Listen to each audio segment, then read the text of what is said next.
ఒక అడవిలో పెద్ద తల కలిగిన ఓ సింహం చెట్టు కింద నిద్రలో ఉంది. అది నిద్రలో నెమ్మదిగా గురక పెడుతోంది. వాతావరణం ఎంతో శాంతంగా ఉంది. ఆ సమయంలో ఓ చిన్న ఎలుక తన బిలం నుంచి బయటికి వచ్చింది. అది సింహపు తోక చుట్టూ తిరుగుతూ ఎగిరి దాని శరీరంపైకి వచ్చి జారుకుంటూ ఆడుకుంటోంది. ఓహో! సింహం ఒక్కసారిగా మేలుకుని భారీగా గర్జించింది. అది ఎలుకను తన పంజాతో పట్టేసింది. భయంతో ఎలుక అన్నది, దయచేసి నన్ను వదిలేయండి సింహమహారాజా. నేను తప్పు చేశాను. మీకు ఎప్పుడైనా సహాయం చేస్తాను. సింహం నవ్వింది, నీవు నన్ను ఎలా సహాయం చేస్తావ్? కానీ బాగుంది. నిన్ను వదిలేస్తాను. కొన్ని రోజులు తర్వాత ఓ వేటగాడు సింహాన్ని పట్టుకోవడానికి ఒక ఉచ్చు వేశాడు.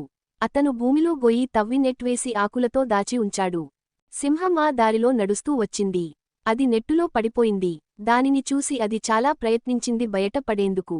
కాని ఆ నెట్ చాలా బలంగా ఉంది. సింహం పెద్దగా గర్జించింది. దానిని విని జీబ్రా, ఏనుగు, కోతి, గద్ద వచ్చి సహాయం చేయాలనుకున్నారు. కాని ఎవరూ నెట్ను తొలగించలేకపోయారు. దూరంలో ఎలుక సింహం గర్జన విన్నది. అది వెంటనే పరుగెత్తుకుంటూ వచ్చి నెట్ దగ్గరికి వచ్చింది. ఓ సింహామిత్రమా, భయపడకు. నేను ఉన్నాను అని చెప్పింది. అది తన పదునైన పళ్లతో నెట్ను కొరుకుతూ తుడిచింది. ఆ రోజు నుంచి సింహం మరియు ఎలుక మంచి స్నేహితులయ్యారు. ఈ కథ మనకు ఒక గొప్ప పాఠాన్ని చెబుతుంది.